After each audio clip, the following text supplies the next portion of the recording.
Hey there guys, welcome to a brand new movie night, and before we begin, this movie night is brought to you by Boost Mobile, and if you guys want to save some cash on your current phone bill and get $50 off a brand new phone, you can do so with this Boost Mobile offer. With Boost Mobile, you get unlimited talk, text, and data, and you don't even have to sign a contract. So if you want to save some cash and get $50 off a brand new cell phone, click the link down below in the description before March 31st, and you can get $50 off a brand new cell phone. Elbow drop. And while you're there, you can compare your current cell phone bill to Boost Mobile, you might be very surprised, and check out other offers and deals.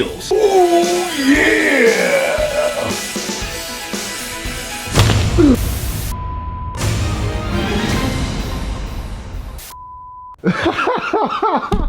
That felt epic. Anyway, I'll be honest with you, the number one reason I requested this movie right here is so I could do an elbow drop in a video and it would make sense. So anyway, how are you guys doing? And welcome to a brand new movie night. This is the third movie night, and I figure by the third movie night you should start working out the kinks, making it a little bit more, I don't know, I don't want to use the term professional. I've never liked that term.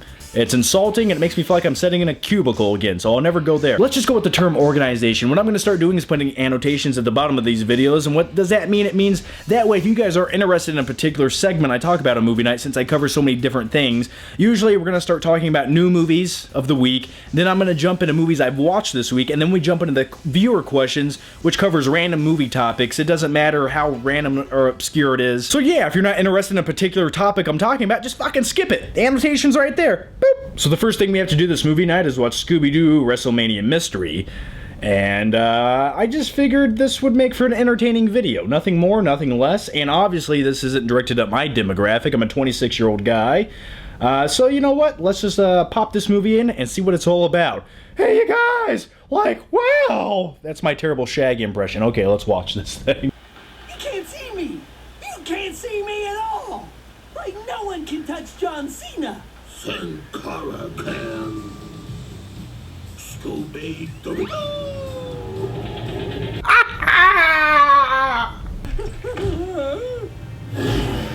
'Dead meat has revived Kane. The big red monster is risen.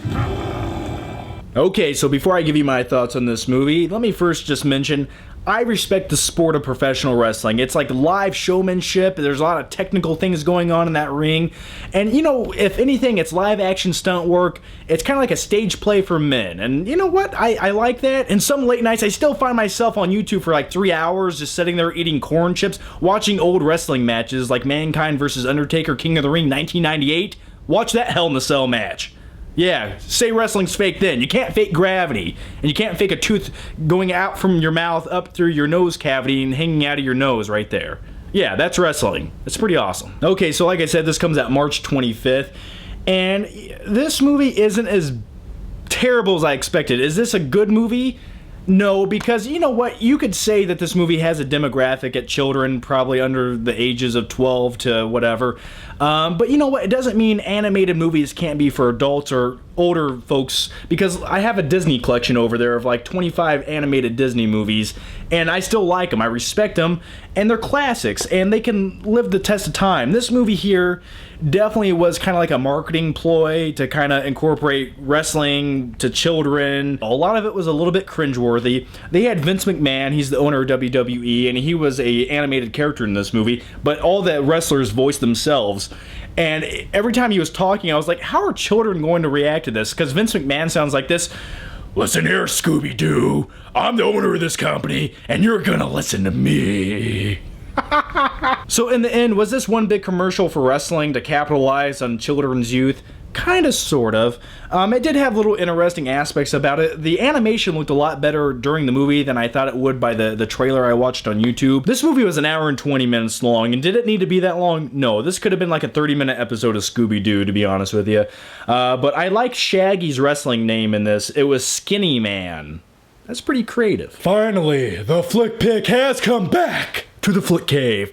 This Sunday night at WrestleMania, you and me in the Hell in a Cell match. Winner takes all, loser takes the fall. Do you hear me, Scooby Doo WrestleMania Mystery? I'm laying the smack it down on Rudy Poo Candy Drive Boulevard.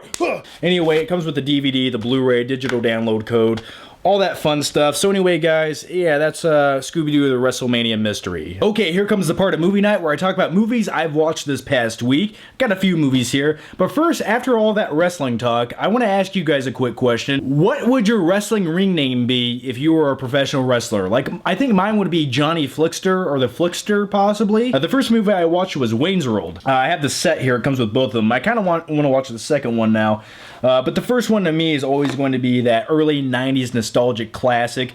And to be honest, this is the most successful SNL movie ever made, I believe. It was the first one to actually gross over $100 million. And I think there's a reason for that, because most of the SNL movies suck ass. You guys agree? Yeah, but anyway, Wayne's World is about a couple guys sitting down in their parents' basement, talking about music and random things. They have a guest on there, and their show's on public access. And keep in mind, this takes place in the early 1990s. And if you cut to modern day, this essentially kind of sort of was my life. You know, at one time when I was making YouTube videos, I did live in my parents' basement, and instead of putting my content on public access, I put it on YouTube. Very similar.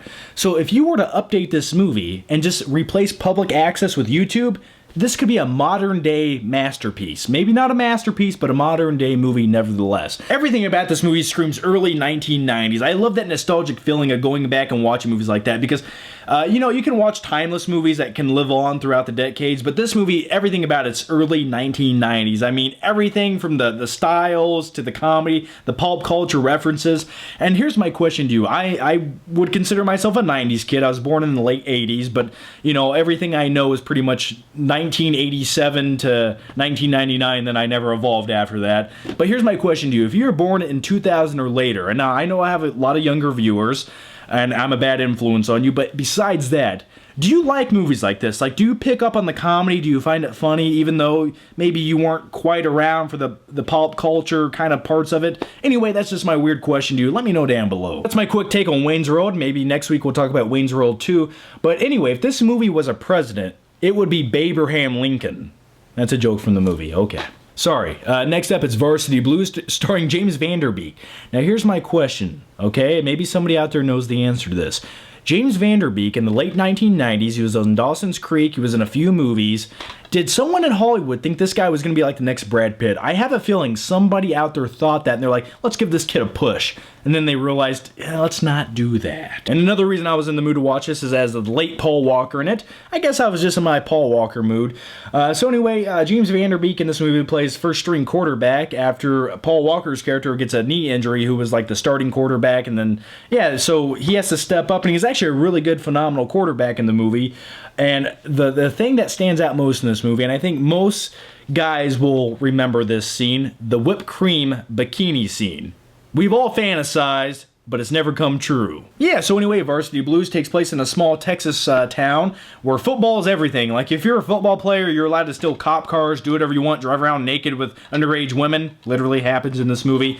I think that epic elbow drop I did gave me a back injury. Anyway, my neck is a little sore, but anyway, it's that part of the video where we talk about random movie topics and I answer viewer questions about everything and anything to do with movies.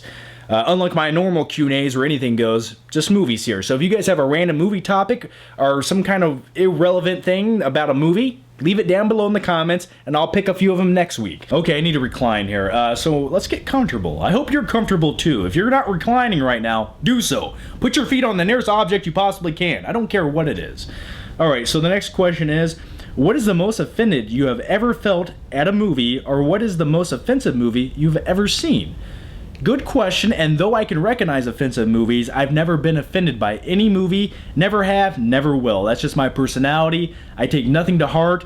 It's not to say in real life situations I won't get offended by something or maybe a little bit pissed off and want to break something, but during movies I've just never felt offended.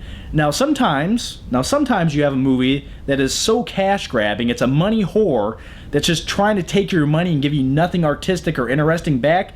That movie slightly offends me as part of the human race because it's insulting my intelligence and it basically just ripped me off.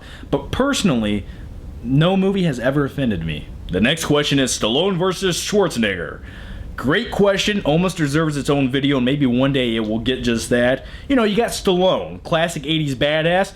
Well, no, you know, I ain't about being best, about doing the best. And then you got Schwarzenegger, classic 80s badass. What are you all doing? Come here, put the cookie down. Terrible impressions. Either way, both guys are phenomenal. Both of them have a screen presence about them. I would say Arnold is a little bit more likable, but Stallone, he can actually get into a certain character. Not to say his range is all that wide, but he can actually play certain characters where Arnold kind of just, he's almost the same guy in every single movie. I like both of them, but I would go with Arnold. Ooh, that's tough. I'll go with Arnie. I'll just go with Arnie on this one. Something about that guy is fascinating. If you were in the Breakfast Club, who would you be friends with? Good question. Who would I be friends with? Like, who could I relate to? I think I can almost relate to everybody in that movie. I'd like to have my way with Molly Ringwald in that movie. I know, it's just a weird thing I have to do one day before I die, but I think I could be friends with everybody in that movie except for the one weird girl that had dandruff, because after a while that just becomes disgusting. Okay, so anyway guys, thanks for joining me for an all-new movie night. If you haven't already, make sure you check out last week's movie night. It was a little bit weird, but you know what, it was a fun time as usual. So anyway guys, thanks for watching, and once again, if you have any random movie topics or questions relating to movies, leave them down below in the comments, and I'll see you guys next time.